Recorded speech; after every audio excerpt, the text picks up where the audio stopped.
కట్టుగుడ్డలతోటి సరైన గుడ్డలు లేకుండా కూడా వచ్చేసి ఆయన నాకు గొప్పన చేతులు పెట్టేస్తారు బిడ్డని.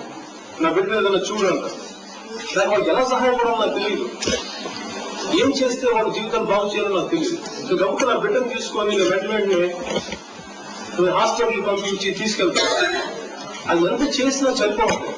ఇండివిజువల్ గా నేను ఎంత చేద్దాం అనుకున్నా సరిపోవట్లేదు.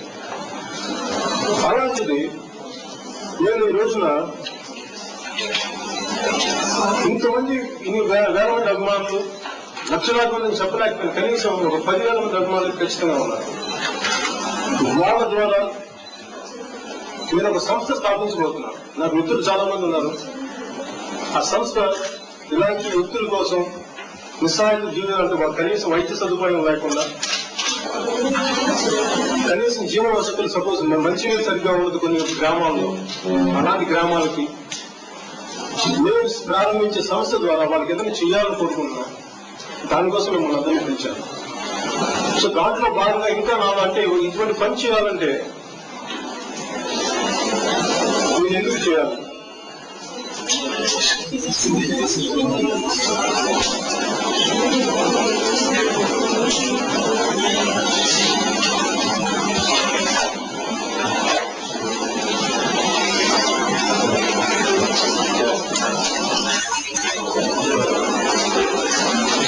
ఇక్కడికి వచ్చిన అందరికీ నా పర్సనల్ ఎమోషన్స్ అయితే ఖచ్చితంగా లేవు. ఇది కేవలం నేను గత 20 సంవత్సరాలుగా నా జీవితంలో చిన్నప్పుడు చూసి బాధపడి ఏదైనా చేయాలి అనుకుంటున్నా. నేను యాక్టర్ అయ్యాను. అలాగే ఎంతో మంది ఇండివిజువల్ గా సహాయపడుతూనే వచ్చాను. కానీ సరిపోవట్లేదు. నాకు తృప్తి రావట్లేదు. సో మెరుగైన సమాజం కోసం ఏం చేయగలను అనుకుంటా ఉండేవాడు. మెరుగైన సమాజం కోసం నిజాయితీ గల వ్యక్తులతో చాలా నాకు రకరకాల ఎన్జిఓ ఆర్గనైజేషన్స్ అందరూ స్నేహితులు ఉన్నారు. ఎందుకు ఇలాగా ఎంతో మంది చిన్నపిల్లలు ఎంతమంది ఎన్ని రకాల సమస్యలు ఉన్నాయనేది ప్రతిసారి రకరకాల వ్యక్తులను కలుసుకునే కొద్ది నాకు బాగా తెలుస్తూ ఉంటాయి. ఇంత చిన్నపిల్లల్ని కనీసం ముక్కు పచ్చలాది పసి మొక్కల్ని, 8 ఏళ్ల పిల్లల్ని, 6 ఏళ్ల పిల్లల్ని కేవలం వ్యభిచారాన్ని వాడేస్తారు చిన్నపిల్లల్ని. అలాంటి విన్నప్పుడు నా కడుపు తరుక్కుపోతుంది. నిద్ర పట్టదు. నాకు ఏడుపు వస్తూ ఉంటుంది. ఏం చేయాలో తెలియదు నాకు. దీన్ని మీడియా మీరు ఎంతో చేసినా కానీ ఇంకేం చేయగలను? మీతో పాటు నేను కూడా మీకు ఎలా సహాయపడగలను? మీ సమాజాన్ని ఎంతో చక్కగా ఉద్ధరిస్తున్నారు. ఎన్నో రకాలుగా నేను హెల్ప్ చేస్తాను మెరుగైన సమాజం కోసం. సో మీతో పాటు నేను ఎలా సహాయపడగలను అనుకున్న ఈ ఉద్దేశాల్లో నేను ఒక సంస్థని స్థాపించబోతున్నాను ఈ రోజున. నా మిత్రులతోటి, నా అభిమానులతోటి, ప్రజలందరితో. సో ముందస్తుగా నేను చెప్పింది ఎందుకు నమ్మాలి? పవన్ కళ్యాణ్ అనే వ్యక్తి ఎందుకు చేస్తారు? నాకు ఉద్దేశాలు వెనకాల ఏమీ లేవు.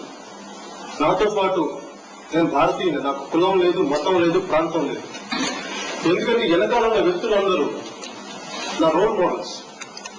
నా ఆలోచన విధానాన్ని నాకు చదువు లేకపోయినా వారి ద్వారా నేను నేర్చుకున్నాను. వారి జీవితాల ద్వారా నేర్చుకున్నాను. వాళ్ళు నాకు చెప్పిన సమాజ సేవ. నువ్వు దేశానికి నీకేమి ఇవ్వదు, నువ్వు దేశానికి ఏమి ఇవ్వగలవు అన్న ఉద్దేశం. నేను అలాంటి భావనలు వాళ్ళ దగ్గర నుంచి తీసుకుంటూ నేను అట్లా ఎదుగుతూ వచ్చాను. ఈ విధంగా నాకు ఎంతో మంది వేలాది మంది అభిమానులు ఉన్నారు.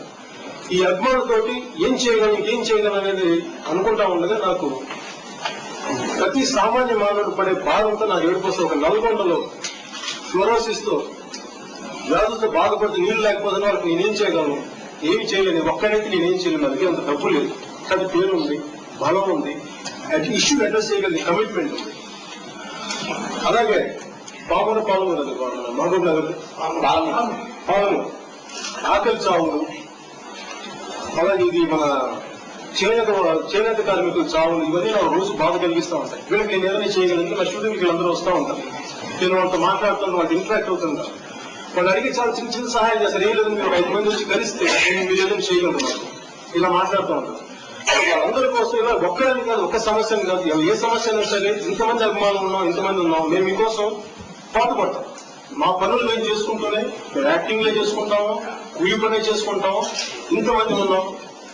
మీడియా ఇలాంటి ఇష్యూస్ ఎలా బయటికి తెచ్చి ఎలా మీకు హెల్ప్ చేస్తున్నారు సామాన్య జనానికి. అలాగే మేము కూడా చిరంజీవి గారి తరఫున కానీ, మేము కానీ, మా అభిమానులు కానీ, మా మిత్రులు కానీ వీళ్ళందరం కలిసి ఇలాంటి సామాన్య జనానికి బాధలో ఉండే వరకు మేము తోడ్పాటు అందించగలిగామని అనుకున్నాం. అందుకని స్థాపించాం. ఈ సంస్థ పేరు కామన్ మ్యాన్ ప్రొటెక్షన్ ఫోర్స్. ఎవరైతే బాధల్లో ఉన్నారో, ఎవరైతే ఇబ్బందుల్లో ఉన్నారో వాళ్ళకి మేము ఉన్నాం, మేము ఆసరా ఉన్నాం అని చెప్పడానికి ఈ సంస్థను స్థాపించాం. ఈ రోజున ఇంత నేను చెప్తున్నప్పుడు వాళ్ళు ఏం కమిట్మెంట్ ఉంది అని అనుకుంటున్నాను. నా కమిట్మెంట్, నేను I'm going to open my life, entire life. నేనేం అబద్ధాలు చెప్పను. నా మీద చాలా చిన్న చిన్న ఏదో ఒక విడాకుల కేసు ఏదో ఉంది. ఒక 10 years బ్యాక్ ఒక పెళ్లి అయింది నాకు 2000 అమ్మాయితోటి. వ్యక్తిగత గొడవలు అనుకున్నాం. అంటే ఈ కోర్టులో ఉన్నాయి కాబట్టి వాటిని చెప్పట్లేదు. ఎందుకంటే అది వచ్చినప్పుడు అది ఎలాంటి శిక్ష, మాక్సిమం ఒక కొన్ని సంవత్సరాలు జైలు శిక్ష విధించినా నాకు పర్లేదు, నేను తప్పు చేస్తుంటే. సో దానికి కూడా నేను సిద్ధపడ్డాను. రెండో పెళ్లి చేసుకున్నాను అన్నారు, మీరు రెండో పెళ్లి చేసుకోలేదు. నాకు సహజీవనం బట్టి సాగిస్తాను. నాకు కొడుకున్నాను, అంతే మించి నాకు దాయడానికి కానీ ఏమి లేవు. సో అందుకని మీరు ఎలాంటి ప్రశ్నలు ఉన్నా, ఎలాంటి ఏం చేయాలన్నా నేను సిద్ధంగా ఉన్నాను చేయడానికి. So I'm starting an organization called Common Man Protection Force, which will help people in course of time. In years స్థాయిలో ఎలా చేసుకుంటాం అనేది ముందు మీ అందరికీ మీ సహాయంతో చేయదలుచుకున్నాం. మా అభిమానులు బయట ఉన్నారు. I'm going to go outside and announce that. Thank you, sir. But